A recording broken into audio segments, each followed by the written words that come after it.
OK，该来的还是来了。今天早上呢，我就看到这一则新闻，是讲关于政府打算在年底的时候落实短租指南，所以 Airbnb 这些短租的这些平台啦，将会受到政府的管辖。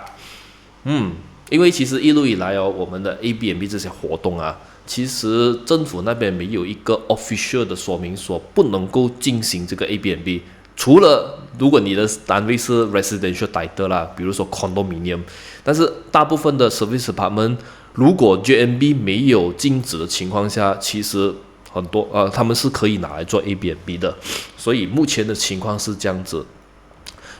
所以这一个新闻一出来的时候，让我不禁想起很多年前，当这一个好像 Grab 这一类型的 e-hailing 平台开始流行的时候哦，其实马来西亚政府也是那个交通部部长交通部那一边也是做了类似这样子的政策，就是让那一些要开这些 e-hailing 的 driver 去申請 commercial 的 license， 然后买 commercial 的保险等等的这样子的一系列的东西。因为回想起来啦，如果你们有印象的话，当时候这些 e-hailing 流行起来的时候，受到最大的冲击是谁？就是那些传统的德士司机。所以一样的 Airbnb， 虽然我们这些 Airbnb 单位啦是不会攀比那一些4、5星级酒店的水准，但是不要忘记我们这边还有 budget hotel。你想象一下，当budget hotel的价钱和 Airbnb 的单位差不多一样，甚至可能 Airbnb 的高一点点，但是 Airbnb 的单位我们能够拿到更加漂亮的装修、更加美的环境的话啦 ，Why not？ 所以这个时候 budget hotel 就会受到冲击。但是我相信啦，这一个要落实这些指南，这个东西也不是最主要的原因。最主要的原因，我相信，如果你们现在住着的 service apartment 是有人做 Airbnb 的话，而且是有大量来做 Airbnb 的话啦，我觉得你们也是会面对以下这几个问题的，那就是人流，因为那一间单位 turnover 太厉害了，每隔几天就换租客，每隔几天就换租客，所以变成我们控制不到住在的人是谁。profile 是谁？然后第二，还会可能如果引来一些租客的素质没有怎么好的，可能会制造很多垃圾、很多噪音。我相信你也知道的，尤其是那些年轻人租 Airbnb，去一大班朋友去开 Airbnb 的房间的话，很多时候就会有一些玩耍啊、娱乐啊。就会造成很多噪音，然后还有，我觉得这个是挺严重的一个问题的，就是他们租 Airbnb 来做一些不正当的活动咯。You know I know， 我不要讲得这样明啦，哇，公仔唔使話出牆了嘛。OK，so 这些东西没有制度管辖的情况下，就有很多这些种种的社会问题。OK， 所以才会想到说要落实这个东西。其实我们要落实这个指南呢，已经是很慢了的。我上网找过资料了，其实很多年前，外国已经是有在做着这样子的政策了。就比如说我拿日本在2018年的时候，其实已经是有实施了这一种政策了。它的名字叫做住宅宿泊事业法，又称为民破法。OK， 我会把它写在这边啦，可能我发音不太准确。OK， 就是对这些短期租赁进行严格的规范。它主要的内容，其实它这些内容来来去去和我在刚才我看到今天早上看到那个新闻里面的他们想要推出的政策内容大同小异的。我相信，那就是他们会有颁发 license。如果你是屋主，你是 operator 的话，你要做这个 Airbnb 的话呢，你需要申请执照。然后执照里面的内容就按照不同的政府就不同的内容啦。如果拿回日本来讲的话，他们能够做这一个 short-term rental 的住宅哦，它的天数上限为180天。这个是一个 example 啦。它主要管理的东西就是管理那一些噪音啊、垃圾啊的问题啊，记录那一些租客的 information， 这个非常重要。OK， 然后。Europe 也是有的 ，OK， 就比如说巴黎巴黎也是一个旅游胜地来的嘛，他们也是有类似这样子的政策的，所以马来西亚现在才来做的话呢，我觉得是 OK 啦，也不是讲太迟啦，因为其实 Airbnb 这几年才非常的流行啦，以前是有，可能现在是更加的流行了，所以变成需要管制 ，OK， 我看到的是好事啦，我看到真的是好事，因为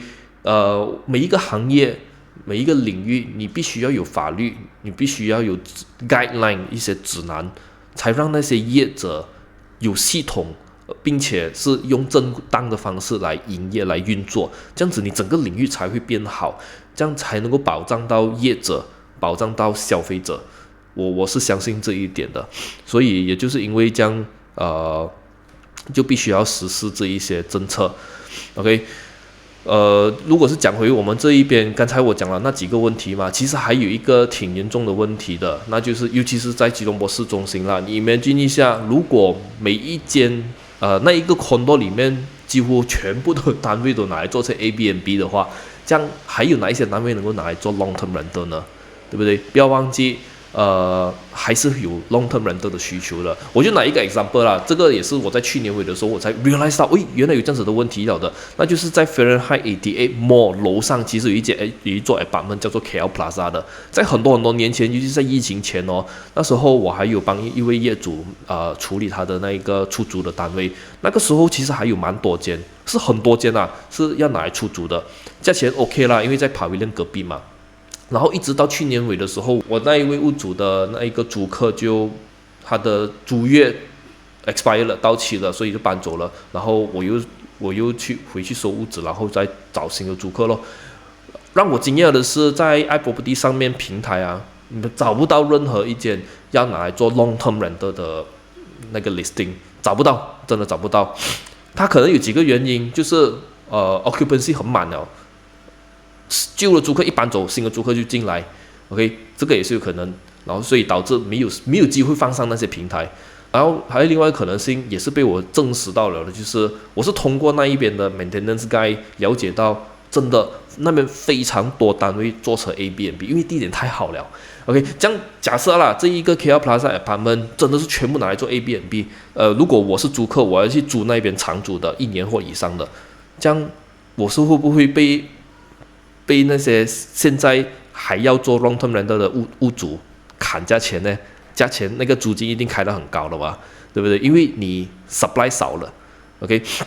所以这个东西我相信这个政策出来，其实主要也是要整顿这整个 market，OK， 让全部东西 balance 回来，不要太多 ，OK， 因为太多你就进入另外一个恶性的竞争，然后 supply 少你就价钱就高。所以这些东西是需要有一个 balance 的啊，这个是我自己亲眼感受到、经验到的东西来的，所以就顺便分享给你们知道了。OK， 这样至于这一个 Airbnb 这个 short term rental 会不会被 ban 啊？其实你问我啦，我始终相信是不会被 ban 的。OK， 因为在这个新闻里面，他们也是有讲到啦，其实他们在打算做这一个指南的时候，在过去的时间，他们已经有向多方面很多不同的单位去了解、去开会讨论这一件事情，其中包括了旅游部。不要忘记哦，我们马来西亚的 GDP， 我们的收入啊，我们国家的收入，其实旅游业也是蛮有贡献一下的。OK， 尤其是讲在吉隆坡市中心、槟城啊、马六甲。然后这种旅游景点啊，旅游的旺区哦，其实对于这些短租的住宿需求是相当的高的。然后既然相当的高，政府不可能贸然去砍掉的嘛，对不对？这样子的话，政府也少了一份收入。加上这一个 Airbnb 对于旅游业确实是有帮助的，因为你看，好像如果你是跟我一样是家庭式的，然后你又不想租那些 hotel 的话啦，Airbnb 就是我们的首选了啊。我不可能去租那些 budget hotel 的嘛，对不对？所以这个是我想到的东西啦。这样实施这一个短租的概念还有什么好处呢？它除了可以有一些门槛，因为你要申请 license 嘛，然后你有法律来管制这些活动，然后还有一点的就是你就可以光明正大的知道。有这一个收入来源 ，OK， 因为你有注册了啊，这样子你就可以 declare 这一个 short term rental 的 income 咯。因为目前以我这边自己所经历到的东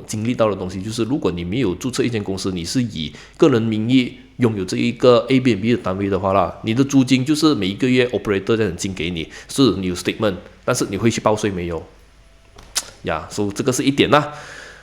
我相信这一个东西出来了过后，会有一系列的 guideline 讲你要怎样做，做了收入要怎么样 declare 等等等等的这些内容，可能有啊，到时候我们年尾再看哦，我们拭目以待咯，因为我也是很好奇会有什么内容来监督这一个行业。OK， 所以相信我，你要有法律，你要有指南，才让这整个行业或里面的业者也好 ，OK。他们更加有规律、更加成熟的运作下去，这样子对大家都好了。因为你有一个很健康的生态的话啦，你业者也赚钱，消费者也消费到安心。你不要忘记哦，好像现在这个时候，你租 Airbnb 发生什么事情的话，你能够投诉谁？你唯一能够投诉的平台就是 Airbnb 平台或者是 Agoda 这类型的short term rental 的平台，因为你找 management 他也不理你的嘛，你找 owner 他可能也做不到东西。OK， 你找 operator 能够做什么？可能他们会协调还是怎样啦。但是我相信，如果这一些指南真的是落实的话，有政府相关单位来管制、来监督这一个东西的话啦，至少发生什么事情，不管业者也好 ，owner 也好，还是消费者也好，至少有一个平台让他们去投诉，让他们有一个管道。对，这是很重要的。OK，so。哇，都讲了蛮久一下，不知道你对这一个即将要落实，如果真的是落实啦，即将要落实的新政策会有什么看法？如果你现在是做着 Airbnb， 你有 Airbnb 单位的 owner 啊 investor， 你会有什么想法？你是赞同还是反对这一种政策的？如果你是赞同的话，你希望有什么terms and condition 是 benefit 到你的 ？OK， 欢迎在评论区那边留言，我们交流一下。OK，so 我是Vincent，大家记得 subscribe 我的 YouTube channel， 来我的 Facebook page， 我们下个video见啦。